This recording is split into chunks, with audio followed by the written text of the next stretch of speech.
Hey folks, I'm Ian Baker, and today I'm going to talk to you about the Dometic 13,500 BTU AC system. This one is the Brisk II. Now, you'll have a couple different AC systems here, and the biggest difference is going to be the fact that one is ducted and one is not. This one right here above me obviously is not ducted. In a ducted system, it's just going to be flat along the ceiling, and the control will be in the thermostat. Generally, it'll be a digital thermostat that is tied into your heat as well. That one's pretty easy to operate. You simply, set the temperature on your thermostat, put it to cool, and you're good to go, or to fan if you want fan. All that will be built into that thermostat itself. However, on a manual unit like this one, because we don't have a ducted system, we have a couple different ways to move the air around. So let's start, I guess, with the controls themselves, then I'll kind of show you the airflow.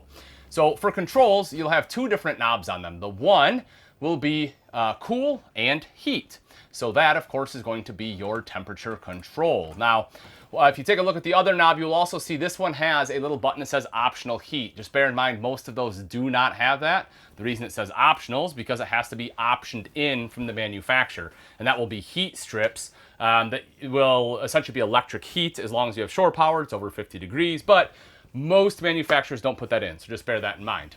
So the other thing you will see on this knob is that you will have two different colors. One will be kind of like a black, the other one will be blue.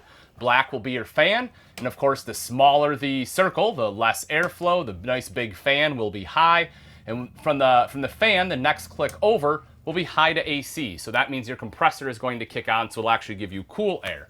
So during night, a lot of times if you have shore power, people will just turn a fan on. I like just the noise at night. It is loud, but it's just kind of that white noise that helps me sleep. Plus, it's generally cooler outside at night, so I'm okay with that air. So that way I'm not overloading my compressor, as well as not taking a toll on the campground electric. So that's kind of that. Let's talk a little bit about airflow now. So you have this little selector knob right here, and what this does is takes it from kind of like a quick dump, which is what you have right now. You'll see all these are open, all these are closed, so all of your cool air is going to dump right here. That is perfect when you're loading or unloading. As you're walking through this main walkway, it'll just be that nice burst of cold air you want. If you need to cool down, you can just stand right here underneath it, and all the power from the AC is coming right down on top of you.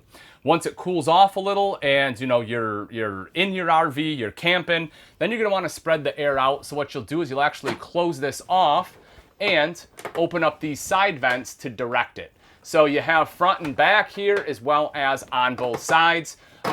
Just one thing I will warn about, especially with these style units and all of them in general, one of the biggest problems I see with ACs is you have to make sure you clean the filter. There is a filter right here. It is reusable. You're just going to take it out. You'll wash it. Generally, I like to wash it outside rather than inside, so that way all the dirt and stuff's out there, not going down in your plumbing.